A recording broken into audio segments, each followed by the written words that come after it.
হে যোদ্ধা, হ্যাঁ আমি আপনাকেই বলছি। আপনি কিভাবে আপনার দিন শুরু করেন? ঘুম থেকে উঠেই কি ফোনের দিকে হাত বাড়ান?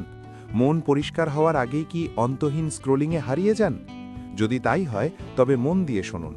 দিন শুরু হওয়ার আগেই আপনি আপনার ক্ষমতা অন্যের হাতে তুলে দিচ্ছেন।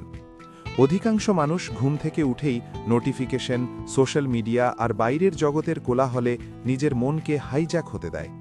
তারা তাদের মানসিক এবং আধ্যাত্মিক নিয়ন্ত্রণ হারিয়ে ফেলে। এখন এর সাথে তুলনা করুন সেই 1% মানুষের যারা সম্পূর্ণ ভিন্নভাবে দিন শুরু করে। কোনো তাড়াহুড়ো নেই, কোনো স্ক্রোলিং নেই, কোনো প্রতিক্রিয়া নেই। আছে কেবল নীরবতা, উপস্থিতি এবং স্বচ্ছতা। তারা বিশৃঙ্খলার মধ্যে জাগে না, তারা জাগে পূর্ণ নিয়ন্ত্রণে। তারা সকালকে শাসন করে, তাই তারা দিনকেও শাসন করে।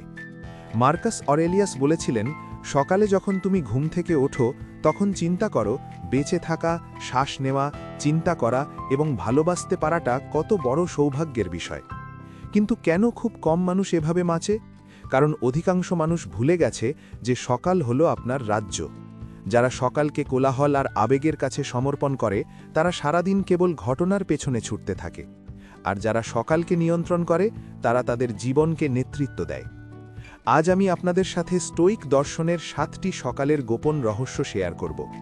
এগুলো সাধারণ কোনো টিপস নয়, এগুলো হলো মানসিক এবং আধ্যাত্মিক নীতি যা আপনাকে অপরাজেয় করে তুলবে। অনুপ্রেরণা নয়, শৃঙ্খলার সাথে ঘুম থেকে উঠুন। বেশিরভাগ মানুষ কাজের জন্য মোটিভেশন বা অনুপ্রেরণার অপেক্ষা করেন। তারা ভাবেন যদি ভালো লাগে তবে উঠব। কিন্তু একজন স্টোইক অনুভূতির অপেক্ষা করেন না, তিনি ওঠেন কারণ ওঠাটাই তার কর্তব্য।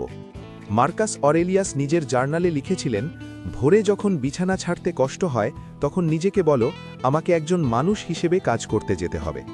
জীবনের উদ্দেশ্য ঘুমিয়ে থাকা নয়, বরং পুরোপুরিভাবে বাঁচা। সেই 1% মানুষ অ্যালার্ম ক্লকের সাথে তর্ক করে না, কোনো নাটক করে না, তারা কেবল উঠে পড়ে। কেন এটি জরুরি? কারণ দিনের প্রথম সিদ্ধান্তটি নির্ধারণ করে আপনি কে। যখন আপনি স্নুজ বাটন চাপেন, আপনি আপনার দুর্বল সত্তাকে ভোট দেন। আর যখন আপনি সঠিক সময়ে ওঠেন, আপনি আপনার শক্তিশালী সত্তাকে ভোট দেন। তাই কাল থেকে আর স্নুজ নয়, অ্যালার্ম বাজার সাথে সাথে উঠে দাঁড়ান। নিজেকে বলুন, চলো, দিনটা আমার। ভোর 5টায় যদি আপনি নিজের মনের অলসতাকে হারাতে পারেন, তবে আপনি যে কোনো কিছুকে হারাতে পারবেন। প্রথম 1 ঘন্টা নীরবতায় কাটান। ঘুম থেকে উঠেই যদি আপনি বাইরের জগৎকে ভেতরে ঢুকতে দেন, তবে আপনি দিনটি হারিয়ে ফেললেন। কিন্তু যারা বুদ্ধিমান তারা দিন শুরু করেন নীরবতায়। কোনো ফোন নয়, কোনো খবর নয়। এপিকটেটাস বলেছিলেন, যদি তুমি উন্নতি করতে চাও তবে বাইরের বিষয়গুলো সম্পর্কে বোকা মনে হতে রাজি থাকো। সকালে আপনার মন থাকে নরম কাদার মতো। আপনি যা দেবেন তাই সারাদিন বয়ে বেড়াবেন। যদি কোলাহল দেন তবে বিশৃঙ্খলা পাবেন, আর যদি 10 মিনিট নীরবতা দেন তবে স্বচ্ছতা পাবেন। বিছানায় উঠে বসে চোখ বন্ধ করুন, নিজের শ্বাস অনুভব করুন। নিজেকে প্রশ্ন করুন, আজ আমি কোন শক্তি নিয়ে দিন শুরু করতে চাই। এই নীরবতা কোনো শূন্যতা নয়, এটি হলো উত্তরের জায়গা। স্বচ্ছতা কখনো কোলাহল থেকে আসে না, আসে ভেতর থেকে। দিন শুরু হওয়ার আগেই দিনের মুখোমুখি হন। জীবন সবসময় পরিকল্পনা অনুযায়ী চলে না। কেউ বাজে কথা বলবে, ট্রাফিকে দেরি হবে, পরিকল্পনা ভেস্তে যাবে। অধিকাংশ মানুষ এতে ভেঙে পড়ে, কিন্তু স্টোইকরা এর জন্য প্রস্তুত থাকে। স্টোইকরা একটি চর্চা করতেন যার নাম প্রিমিডিটেশিও ম্যালোরাম, অর্থাৎ খারাপ কিছুর পূর্বচিন্তা। এটি নেতিবাচকতা নয়, এটি প্রস্তুতি। সিনেকা বলেছিলেন যে আগে থেকে বিপদ আসতে দেখে সে তার আঘাতের ক্ষমতা কমিয়ে দেয়। সকালে নীরবতার পর ভাবুন, আজ কি কি চ্যালেঞ্জ আসতে পারে। হয়তো কেউ আমাকে ভুল বুঝবে, হয়তো আমি ক্লান্ত বোধ করব, তখন আমি কিভাবে সাড়া দেব। এটি হলো ইমোশনাল রিহার্সাল। যখন আপনি মানসিকভাবে প্রস্তুত থাকেন তখন বাস্তব বিপদ আপনাকে টলাতে পারে না। আপনি তখন প্রতিক্রিয়া দেখান না, আপনি প্রজ্ঞার সাথে সাড়া দেন। একটি মন্ত্র দিয়ে নিজেকে নোঙর করুন। প্রতিদিন সকালে আমাদের মনে করিয়ে দিতে হয় আমরা কে, তা না হলে পৃথিবী আমাদের পরিচয় ঠিক করে দেবে। মার্কাস অরেলিয়াস প্রতিদিন নিজেকে মনে করিয়ে দিতেন যে বাইরের ঘটনা নয়, নিজের মনের ওপর তার নিয়ন্ত্রণ আছে।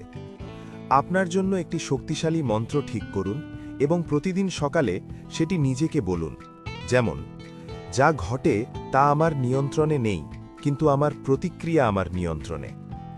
আজকের দিনটি একটি উপহার, আমি এটি নষ্ট করব না। আপনাকে 100টি কথা বলতে হবে না, মাত্র একটি সত্য কথা বলুন যা আপনাকে দিশা দেবে। এটি আপনার মানসিক বর্ম হিসেবে কাজ করবে। যখন জীবন আপনাকে নাড়িয়ে দিতে চাইবে, এই মন্ত্র আপনাকে আবার স্থির করবে। পৃথিবী ঢোকার আগে মনকে জয় করুন। সকালের প্রথম 1 ঘন্টায় আপনার মন সবচেয়ে বেশি প্রভাবিত হতে পারে, তাই এই সময়ে সোশ্যাল মিডিয়া বা খবরের কাগজকে আপনার মনে ঢুকতে দেবেন না। এই সময়টি দিন জার্নালিং বা আত্মপ্রতিফলনকে। মাত্র 5 থেকে 10 মিনিট লিখুন। কার জন্য নয়, নিজের জন্য। নিজেকে প্রশ্ন করুন, আমি এখন কি অনুভব করছি? আজ আমি কোন গুণটি চর্চা করব? ধৈর্য, সাহস নাকি সংযম? এটি আত্মসচেতনতার একটি ব্যক্তিগত জায়গা তৈরি করে। আপনি বুঝতে পারবেন কখন আপনার দুশ্চিন্তা বাড়ছে, কখন আপনি রেগে যাচ্ছেন। আপনি নিজের আবেগকে পর্যবেক্ষণ করতে শিখবেন। মনে রাখবেন, আপনি যদি আপনার মনকে নেতৃত্ব না দেন, তবে পৃথিবী তাকে ব্যবহার করবে। শরীরকে সচল করুন মনকে জাগাতে। স্টোইকরা জানতেন শরীর ও মন আলাদা নয়। শরীর অলস হলে মনও অলস হয়ে পড়ে। তাই মানসিক স্বচ্ছতার জন্য শারীরিক নড়াচড়া জরুরি। মার্কাস অরেলিয়াস নিজেকে প্রশ্ন করতেন, তুমি কি কম্বলের নিচে আরাম করার জন্য তৈরি হয়েছ, নাকি কাজ করার জন্য? আপনাকে 2 ঘন্টা জিমে কাটাতে হবে না, শুধু 10 মিনিট কিছু করুন। স্ট্রেচিং, পুশ আপ, হাঁটা বা ঠান্ডা জলে মুখ ধোয়া।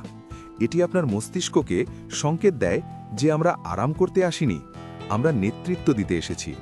শারীরিক কষ্ট সহ্য করা ইচ্ছাশক্তি বাড়ানোর একটি উপায়। এটি আপনাকে শেখায় আমি কঠিন কাজ করতে পারি, এমনকি যখন আমার ভালো লাগে না তখনও। আপনি যে মানুষটি হতে চান তার মহড়া দিন। 1% মানুষের শেষ গোপন রহস্য হল তারা কি করে, তার চেয়ে বড় কথা হল তারা কে হতে চায়। প্রতিদিন সকালে তারা মানসিকভাবে মহড়া দেয় যে তারা আজকের দিনটি কিভাবে পার করবে। সেনেকা বলেছিলেন, আমাদের জীবন ছোট নয়, আমরাই এর অনেকটা অপচয় করি। অপচয় মানে কেবল সময় নষ্ট করা নয়, উদ্দেশ্যহীনভাবে বাঁচাও অপচয়। নিজেকে প্রশ্ন করুন, আমার সেরা সংস্করণটি আজ কিভাবে কাজ করত? কল্পনা করুন আপনি শান্তভাবে মিটিংয়ে কথা বলছেন, ধৈর্যের সাথে সমস্যার সমাধান করছেন। এটি আপনার মস্তিষ্কে একটি টেমপ্লেট তৈরি করে। যখন সত্যিই চ্যালেঞ্জ আসবে, আপনি দেখবেন আপনি আগে থেকেই এর জন্য প্রস্তুত। মানুষ সকালবেলাকে তুচ্ছ মনে করে নষ্ট করে ফেলে, কিন্তু জ্ঞানীরা জানেন সকালই সব। আপনি কিভাবে ঘুম থেকে ওঠেন তা ঠিক করে দেয় আপনার মানসিকতা এবং দিনের গতিপথ। আপনি যদি সকালকে নিয়ন্ত্রণ না করেন, অন্য কেউ করবে। যদি আপনি শৃঙ্খল না হন, জীবন আপনাকে ভোগাবে। স্টোইকরা কেবল দার্শনিক ছিলেন না, তারা ছিলেন মনের যোদ্ধা। আজ থেকেই শুরু করুন। সব একসাথে করতে হবে না, ছোট দিয়ে শুরু করুন। এই ভিডিওটি যদি আপনার মনে ধরে থাকে তবে লাইক দিন এবং কমেন্টে লিখুন, আমি 1% মানুষের মতো জাগব। I wake up like the 1%।